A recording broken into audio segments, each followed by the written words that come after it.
What is up, guys? James here from the Light of Riga YouTube channel, and in this video we're going to be doing a reading for all my Gemini Sun sign friends. If you were born between the dates of May 21st and June 20th, then you are a Gemini Sun sign, and this video is for you. Today we're going to be doing something a little bit differently. I got 3 different oracle decks, and I call this reading Healing the Shadow. We all have a shadow side to us that kind of hides from us. It's kind of our dark side, and this reading is designed to help you to heal that aspect of yourself, to heal that shadow so you can be a better human being and uplift this world in better ways. Okay? One thing I want to state before we get too far into this is that this reading will not resonate with everybody. That's just how it works, you know, when you read for 12 of the population. So I encourage you to take what works for you, leave the rest, and I think most of you will know pretty early on in this reading whether or not it resonates. So we're going to be using the Mortem Oraculum today, the Keepers of the Light Oracle, and the Crystal reading cards to learn how Gemini Sun signs can heal their shadow. So the first card we're going to look at is this one. And this represents how your shadow is showing itself at this time, Gemini friends. And we've got the bear with the powerful. Give me a moment with this.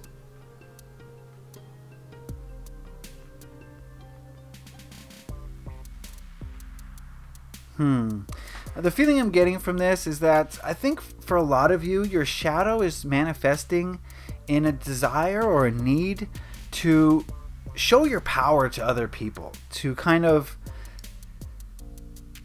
and this is gonna manifest in a bunch of different ways. It could be your physical power, your mental power, your emotional power, but just trying to show others that you are perhaps better than them, or you are more powerful than them. And this has a lot to do with ego, obviously, but this is also, you know, something that's been ingrained. This is, you know, your shadow is something that's been following you for your whole life, that has been trying to poke its head out every chance it can get. And a lot of us can keep our shadows under control, you know, and that's great. A lot of us ignore our shadow and pretend it's not there.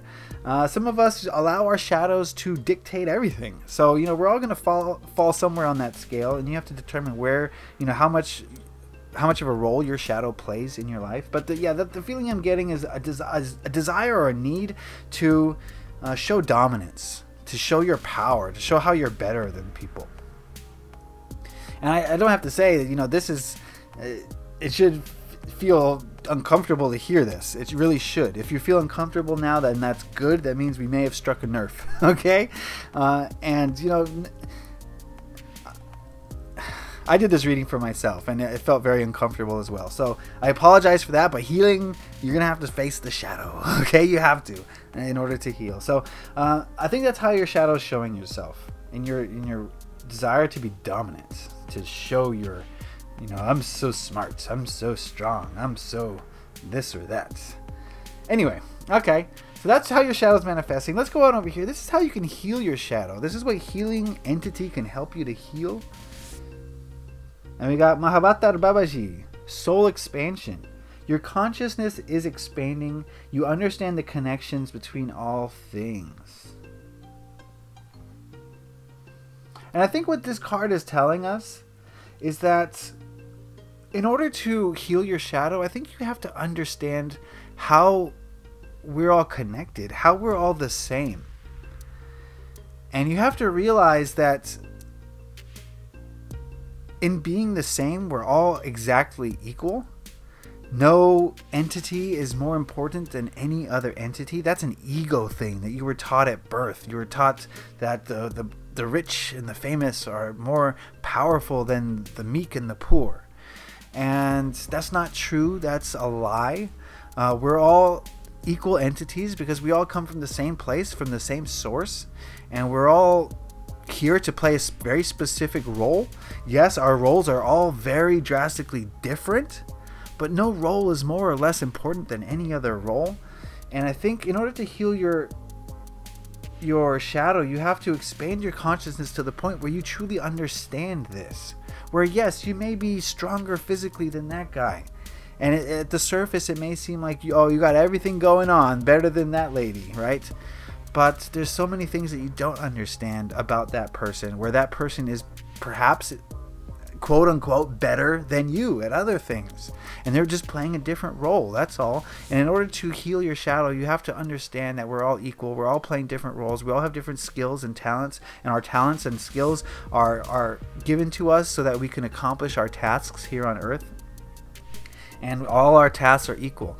And you're only going to understand this by expanding your consciousness, by opening up your soul to the higher realms, by understanding that you play a part in this huge play, I guess you could say, with 7 billion characters in it.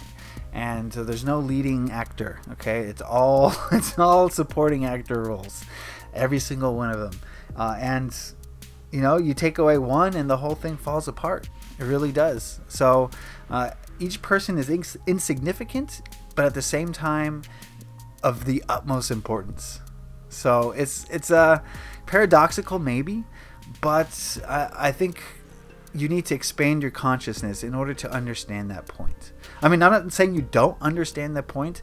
I'm saying to feel that point, right? You can learn anything you want, right? By reading books or whatever, and you can know certain things, sure. But until you experience something, you don't truly know it. You don't truly know it. It's a good theory. It sounds good. It makes logical sense. But until you experience something, you don't know it. And I think that you're being asked to know it.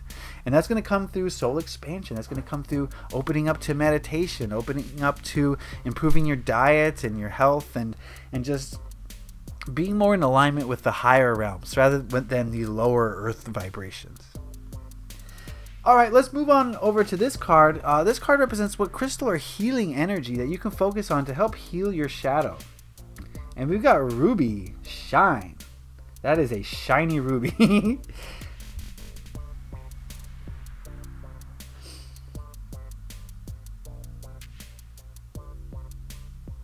All right, so first thing I'm getting is the root chakra. Rubies work very well with the root chakra to help you to navigate your physical life here on Earth.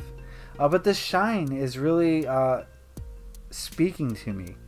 And I think what it's saying is that you have to realize that we all shine.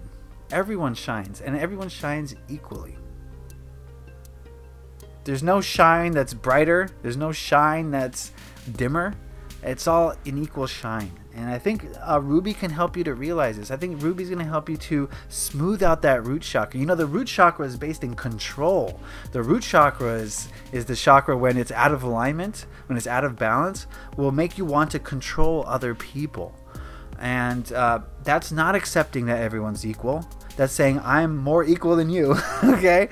And that's not true. And I think it's kind of holding you back, as all of our shadows are holding us back. So I think Ruby could be a very beneficial crystal for you to use. But if you're not into crystals, I think just realizing that everyone is equal in their own equal way, different but equal, I think it's going to help you to heal that shadow a little bit.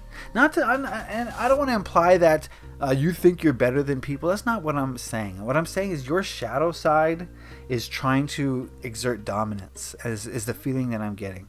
So now that we've seen all these cards as a whole, I think especially in the physical realms, I think you want to show your dominance, show your superiority, show your... and these are kind of not the right words. I shouldn't say superiority, but maybe, you have these skills and you view these skills as being the most important skills because they're your skills. And in doing so, you may kind of not recognize other skills that you don't possess and that you may look down upon because you don't possess them, right? I don't know if I explained that right. Okay, but I think you get the message, right? The way to heal this shadow is to expand your perceptions, expand your soul. If you feel compelled to work with Mahavatar Babaji, then do so. But it's going to take your consciousness expanding past the physical world, past your 5 senses, in order for you to truly know what this point. To truly know. And you can say, yeah, of course everybody's equal, but until you've expanded your consciousness to feel it, to really feel the oneness of all things, then it's not truly something that you know. And if you work with crystals, Ruby's going to help you to balance that root chakra. It's going to help you to see everyone for what they are, I think. And it's going to help you to navigate this physical earthly plane in a better way. But if you don't work with crystals, remember that you shine brilliantly, absolutely, but so does everyone else. And you should love every one of those people because they are equal to you and you are equal to all of them. So that is a reading for my Gemini friends. I hope you guys got something out of that. Remember, again, this is a general reading. Not everything applies to everybody. If you want a specific reading where I tap into your energy, you can go to my website, lightofriga.com. The link is in the description. If you want this particular reading, I think this is as low as $10. It's a 3-card reading, so if you're so inclined to get a personal reading, that's the place to do it. If you do the YouTube stuff, I really would appreciate all that, the likes, the shares, the comments, the subscribes. I love all those things to help spread the healing around, so thank you for that. And I think that's it, Gemini friends. I want to wish you love and light and healing your shadow. I want to thank you for watching, as always. So please leave a like if you enjoyed this. Happy taroting. Peace.